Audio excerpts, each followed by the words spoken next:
Welcome to Max Recap Hindi. कहानी की शुरुआत आज से 20,000 साल पहले एक कबीले को दिखाते हुए होती है, जहाँ उस कबीले का मुखिया ताऊ अपने लोगों के साथ शिकार पर आया है, क्योंकि सर्दियों का समय आने वाला है और वो सर्दियों के लिए खाना इकट्ठा करने आए हैं। और उनके सामने भैंसों की एक बहुत ही बड़ी झुंड होती है। मुखिया अपने लोगों को भैंसों पर हमला करने का इशारा करता है, लेकिन तभी भैंसों को पता चल जाता है और वो जंगली भैंसों का झुंड इनकी और तेजी से आने लगता है। पर कबीले वाले भैंसों की तरफ अपना भाला फेंकते हैं, जिससे भैंसे अपना रास्ता बदल लेते हैं। लेकिन भैंसों को पता नहीं होता कि वो जिधर बढ़ रहे हैं उधर बहुत गहरी खाई है। सभी भैंसे खाई में गिरने लगते हैं, लेकिन तभी उनमें से एक जंगली भैंसा ताऊ के बेटे केड़ा की तरफ वापस आने लगता है। ये देखकर केड़ा बचने के लिए भागने लगता है, पर वो जंगली भैंसा उसे अपने सींग में फंसा लेता है और खाई की ओर बढ़ने लगता है। केड़ा के पिता ताऊ ये देखकर उसे बचाने के लिए भाला फेंकते हैं और वो भाला भैंसे को लग भी जाता है, लेकिन तब तक भैंसा केड़े को खाई के ऊपर उछाल देता है और केड़ा उसी खाई में जा गिरता है। और यहाँ से कहानी कुछ दिनों पहले फ्लैशबैक में जाती है, जहाँ कबीले के लोग शिकार पर जाने की तैयारी कर रहे होते हैं।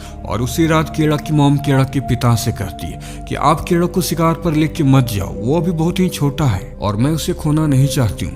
केड़ा के पिता कहते हैं कि सर्दियों का समय आने वाला है और सभी शिकार पर जाते हैं, हमें खाने को ज्यादा से ज्यादा इकट्ठा करना होगा और केड़ा भी इसमें हमारा साथ देगा। अगली सुबह कबीले के लोग अपने शिकार के लिए निकल पड़ते हैं, जिसमें ताऊ का बेटा केड़ा भी शामिल होता है। वे शिकार के लिए काफी दूर जाते हैं और इस बीच उन्हें अपने पूर्वजों की पत्थर से बनी स्मारक मिलती, जो कभी इनके ही पूर्वजों ने बनाया था ताकि इन्हें रास्ते का सही पता चल सके।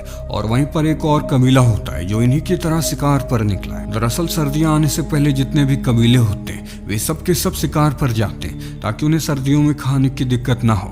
और अब ये दोनों कबीले एक साथ होकर शिकार पर निकल पड़ते हैं और सफर के दौरान उन्हें एक जंगली सुअर मिलता है। ताऊ अपने बेटे केड़ा को उसे मारने को कहता है, पर केड़ा ऐसा कर नहीं पाता। ताऊ अपने बेटे के हाथों से खंजर लेकर उस जंगली सुअर को मार देता है, जिसके बाद ताऊ केड़ा को काफी डांटता है और उससे कहता है कि अगर तुम इसी तरह करते रहे तो तुम कभी भी अपने कबीले के लीडर नहीं बन पाओगे। और अब रात होने पर सभी अपने शिकार को खा रहे होते हैं, तभी वहां पर एक शेर आ जाता है और केड़े के दोस्त को झपट कर अपने साथ ले जाता है। यह देखकर केड़ा सहम जाता और वो काफी डर जाता है। अगली सुबह सभी उस लड़के की याद में उसकी एक छोटी सी स्मारक बनाते हैं और वहां से अपने शिकार के लिए निकल पड़ते हैं, पर आज उन्हें रास्ते में कोई भी शिकार नहीं मिलता। अब रात के वक्त सभी एक गुफा में रुके होते हैं, जहाँ ताऊ अपने बेटे केड़ा के हाथों में कुछ सितारों की डिजाइन बनाता है और उसे बताता है कि अगर तुम रात के वक्त उन सितारों से मिलाकर चलोगे तो तुम अपने घर पहुंच जाओगे। सुबह होते ही एक बार फिर सभी शिकार के लिए निकल पड़ते हैं, तभी उन्हें रास्ते में जंगली भैंसों के पैरों के निशान मिलते हैं, जिसे देखकर वे समझ जाते हैं कि उनका शिकार कहीं आसपास है। जिसके बाद सभी उसी जगह पर पहुंच जाते हैं जहाँ पर जंगली भैंसों का झुंड होता है और अब वे जंगली भैंसों का शिकार करने लगते हैं। और यहाँ वह पल आ जाता है जब भैंसे ने केड़ा को खाई की ओर उछाला था। और यहीं से कहानी वापस प्रेजेंट में आती है, जहाँ भैंसे ने केड़ा को चट्टानों से खाई की ओर उछाला तो था, लेकिन केड़ा खाई में गिरा नहीं होता, वो किसी तरह से एक चट्टान को पकड़ लेता। केड़ा के पिता वहां पहुंच जाते और अपने बेटे को हिम्मत बनाए रखने को कहते हैं, लेकिन तभी वो पत्थर टूट जाता है जिसे केड़ा ने पकड़ा होता है। केड़ा चट्टान से गिरने लगता है और वो चट्टानों से टकराते हुए चट्टानों के एक छोटे से हिस्से में जा गिरता है। केड़ा का पिता केड़ा को आवाजें देता रहता है, लेकिन उसका बेटा कोई भी जवाब नहीं देता। वहीं अब रात हो जाती है, पर केड़ा का पिता केड़ा को अभी भी पुकार रहा होता है। वो सारी रात केड़ा को आवाजें देता रहता है, लेकिन कोई भी फायदा नहीं होता। और अगली सुबह जब उसका बेटा नहीं जागता है तो सभी समझ जाते हैं कि केड़ा अब नहीं रहा, इसलिए उसकी याद में एक छोटी सी स्मारक बनाते और वहां से चले जाते। अगले दिन केड़ा के पास कुछ परिंदे आकर बैठ जाते और उसे नोचने लगते, लेकिन तभी केड़ा को होश आ जाता है। इसके बाद केड़ा अपने पिता और कबीले वालों को आवाज देता है, लेकिन उनकी तरफ से कोई भी जवाब नहीं आता, क्योंकि सब के सब वहां से चले गए होते हैं। केड़ा काफी डरा हुआ होता है और अब केड़ा चट्टानों के ऊपर धीरे धीरे चढ़ने लगता है, लेकिन उसे चढ़ा नहीं जा रहा होता है क्योंकि वो काफी जख्मी होता है और नीचे बहुत गहरी खाई है। पर किस्मत उसका साथ देती है। वहां पर थोड़ी देर बाद बहुत तेज बारिश होने लगती है, जिससे नीचे पानी भर जाता है। केड़ा उसी पानी में कूद जाता और किनारे की ओर आ जाता है, पर वो बेहोश होता है। और जब उसे होश आता है तो उसे पैरों में काफी दर्द हो रही होती है। असल में उसका एक पैर टूट चुका होता है। वो अपने पैर को लकड़ियों से बांध देता है और चट्टानों के ऊपर पहुंचता है, जहाँ उसे वो छोटी स्मारक दिखती है। वो समझ जाता है कि उसके पिता और कबीले वाले उसे मरा हुआ विश्वास कर चुके थे कि केड़ा की मृत्यु हो चुकी है, जिससे केड़ा काफी टूट जाता है और चिल्ला रहा होता है। और उसके चिल्लाने की आवाज सुनकर कुछ भेड़िए उसकी तरफ आने लगते हैं। केड़ा भेड़ियों से बचने के लिए एक सूखी पेड़ पर चढ़ जाता है और रात पूरा उसी पेड़ पर गुजारता है। अगली सुबह जब वो पानी पीने के लिए जाता है तो वहाँ पर भेड़िए आ जाते हैं। कीड़ा भेड़ियों से बचने के लिए सूखी पेड़ की तरफ वापस भागता है और जब वो पेड़ पर चढ़ रहा होता है तभी एक भेड़िया उसके पैर को पकड़ लेता है। कीड़ा अपने खंजर से उसे मारता है जिससे वो भेड़िया वहीं पर गिर जाता है और वो ऊपर पेड़ के चढ़ जाता है और रात पूरा उसी पेड़ के ऊपर गुजारता है। सुबह होते ही वो वहां से निकलना चाहता है। वो अपने आसपास देखता है, उसे दूर दूर तक कोई भी भेड़िए नजर नहीं आते। वहां पर सिर्फ एक भेड़िया होता है जिसे कीड़ा ने कल घायल किया था। कीड़ा को डर होता है कि वो अगर नीचे उतरा तो वो जख्मी भेड़िया उसे मार देगा, इसलिए वो तय करता है कि वो उस जख्मी भेड़ियों को मार देगा। और जब कीड़ा उसे मारने के लिए जाता है तो उसे भेड़िए के ऊपर दया आ जाती है। वो उसे उठाकर उसे गुफा में ले जाता है जहाँ इससे पहले उसने अपने कबीलों वालों के साथ रात गुजारी थी। अगली सुबह कीड़ा उठकर बाहर जाता है और अपने लिए कुछ जड़ी बूटियों को लाकर उसका मिक्सचर बनाता है और अपने घाव पर लगाता है। कीड़ा पानी पी रहा होता है तभी उसकी नजर भेड़िए पर पड़ती है जहाँ भेड़िया अपना मुंह खोल लेता है। कीड़ा को लगता है कि भेड़िया प्यासा है, इसलिए वो उसे पानी पिलाने के लिए जाता है। भेड़िया उसे देखकर गुर्राने लगता है पर कीड़ा हिम्मत करके उसे पानी देता है जिसे भेड़िया पीने लगता है और अब भेड़िया बिल्कुल शांत हो जाता है। वो कीड़ा पर हमला नहीं करता।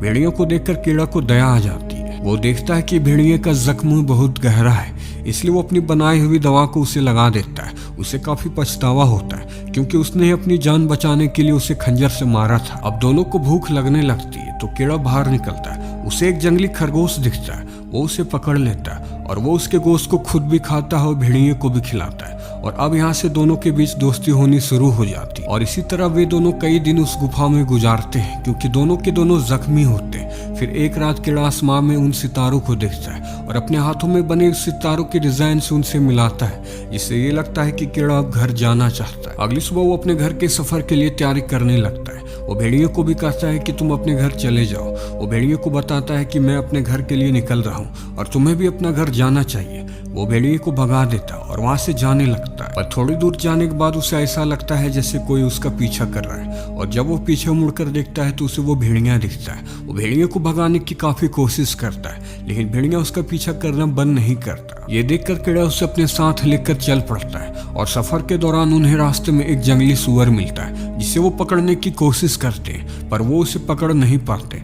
और आज की रात उन्हें भूखे ही सोना पड़ता है। पर अगले दिन भेड़िया एक खरगोश को पकड़ लेता है जिसे दोनों मिलकर खाते हैं और उसके अगले दिन भी भेड़िया नदियों से कुछ मछलियों को पकड़ता है। ये देखकर कीड़ा को काफी अच्छा लगता है, इसलिए वो उसका एक नाम देता है, अल्फा। वो उसे अल्फा पुकारता है और इसी तरह दोनों की दोस्ती और भी गहरी होती जाती है। कीड़ा को सफर किए हुए कई दिन बीत चुके होते हैं और अब वहाँ पे सर्दियों का मौसम आ चुका होता है और चारों तरफ सिर्फ बर्फ ही बर्फ होती है। कीड़ा भी अल्फा के साथ रहकर शिकार करना पूरी तरह से सीख चुका होता है और अब वो खुद भी शिकार कर लिया करता है। और एक रात जब दोनों अपने शिकार को खा रहे होते हैं तभी वहां पर कुछ भेड़ियां आ जाते हैं। कीड़ा खतरा देखकर अपनी खंजर निकालता है लेकिन वो देखता है कि वो अल्फा के परिवार है जो उसे लेने के लिए आए हैं। अल्फा अपने परिवार के साथ जाने लगता है और जाने से पहले एक बार पीछे मुड़ कर देखता है। उसके आंखों में आंसू होते हैं। वो कीड़ा को शुक्रिया कहता है और ऐसा लग रहा होता है जैसे अल्फा को भी कीड़ा को छोड़कर जाने का मन नहीं कर रहा होता है। पर कीड़ा उससे कहता है कि तुम्हें अपने परिवार के साथ जाना चाहिए।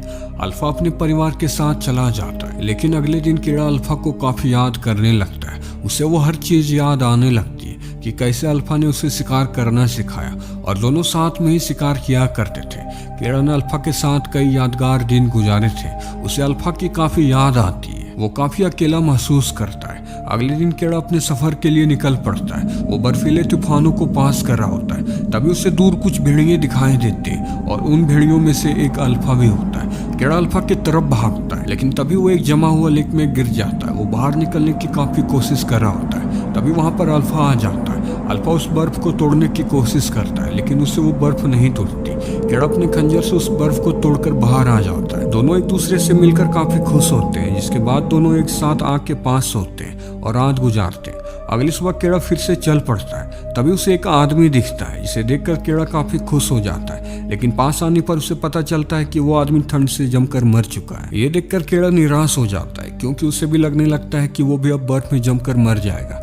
पर फिर भी कीड़ा हिम्मत नहीं हारता। वो अल्फा के साथ आगे बढ़ने लगता है और जब वो आगे बढ़ रहे होते हैं तभी कुछ लकड़बग्घे उन पर हमला कर देते हैं। वो जान बचाने के लिए गुफा में चले जाते हैं पर वहां अल्फा गुर्राने लगता है। कीड़ा को समझ नहीं आ रहा होता है कि अल्फा ऐसा क्यों कर रहा है और तभी वहां पर एक शेर आता है और कीड़ा पर हमला करने ही वाला होता है लेकिन तभी अल्फा उस पर हमला कर देता है और जब दोनों लड़ रहे होते हैं तभी कीड़ा अपने धनुष से उस शेर को मार देता है। अल्फा शेर से लड़ते हुए काफी घायल हो गया होता है, इसलिए कीड़ा उसके घाव पर जड़ी बूटी का मिक्सचर लगा देता है और उसे कहता है कि मैं और तुम हमेशा एक साथ रहेंगे, हमें कोई भी अलग नहीं कर सकता। जिसके बाद दोनों एक साथ फिर से निकल पड़ते हैं, पर अल्फा जख्मी होता है, वो सही से चल नहीं पा रहा होता है, तो कीड़ा उसे अपने गोद में ले लेता है और बर्फीले तूफानों से गुजरने लगता है। इस बीच उसे वही स्मारक मिलती है जब वो अपने कबीले के साथ शिकार पर निकला था। वो समझ जाता है कि वो सही रास्ते में है। वो काफी खुश हो जाता है क्योंकि वो अपने घर से कुछ ही दूर है और चलते चलते कीड़ा भी थक चुका होता है, इसलिए वो वहीं पर सो जाता है। कीड़ा सपने में अपने माता पिता को देखता है तो वो फौरन उठ जाता है। वो कहता है कि मैं हार नहीं मानूंगा, मैं जरूर अपने घर पहुंच के रहूंगा। कीड़ा अल्फा को अपने गोद में उठाता है और अपनी पूरी हिम्मत के साथ अपने घर की ओर चल पड़ता है और कुछ समय चलने के बाद आखिरकार वो अपने कबीले तक पहुंच जाता है। कबीले वाले जैसे ही कीड़ा को देखते हैं तो वो फौरन उसके पास चले जाते हैं। कीड़ा के माता पिता उसे देखते ही गले लगा लेते हैं, उनकी खुशी का ठिकाना नहीं रहता।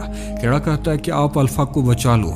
इसके बाद वो बेहोश हो जाता है और जब वो होश आता है तो वो देखता है कि अल्फा के बच्चे हो चुके हैं और वो पूरी तरह से ठीक है। कबीले वाले अल्फा और उसके बच्चे को एक्सेप्ट कर लेते हैं और ये वो दौर होता है जब इंसानों ने जानवरों से दोस्ती करना और साथ रहना शुरू कर दिया था और यहीं से एक नए दौर की शुरुआत होती है और इसी के साथ ये कहानी यही खत्म होती है।